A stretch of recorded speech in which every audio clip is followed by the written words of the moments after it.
There's a great deal of fear. I mean, yesterday was an absolutely insane, extraordinary day for the people of Lebanon, with tens of thousands, literally huge wave of the population moving towards Beirut. We were in the traffic jam. We were pretty much one of the few people who were going in the opposite direction. There were two lanes of traffic, both filled with everyone going up north towards what they believe to be safety in Beirut. Families, grannies, grandparents, all their possessions packed on top of their cases, on top of their cars, or just grabbing what little they could in a great bid to get out. They were in that traffic jam. We were in that traffic jam for 12 hours, so it took an extraordinary long time. And we understand this morning there's still the remnants of that traffic trying to get out.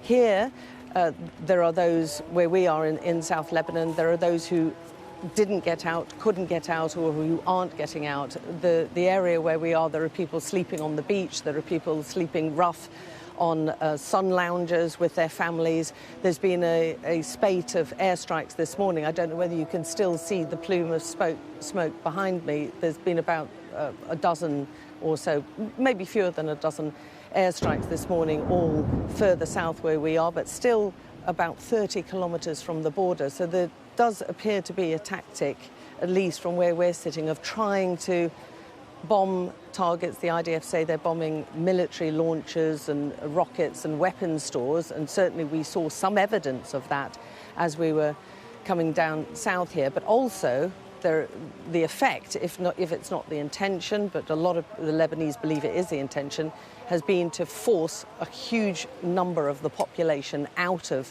South Lebanon and further north and out of this area. We saw last night one of the airstrikes hit very close to us, 200 meters away from us, but we were also in this huge snake of traffic. And the whole of the journey, there were airstrikes, on either side. The closest that we witnessed was 200 meters, but it could have been kilometers in front on either side, as this wave of people were trying to get out of the area. So a huge amount of anxiety and tension, and it has to be said, anger here. Hezbollah, according to Reuters, has said that they targeted an Israeli explosives factory some 60 kilometers inside Israel. That hasn't been officially confirmed by the Israelis. And listen to what one Lebanese independent MP, Shab al-Massad, has said. He put out a statement this morning describing the strikes as, quote, an attack not only on geography, but also dignity, on rights, and on the future of our generations.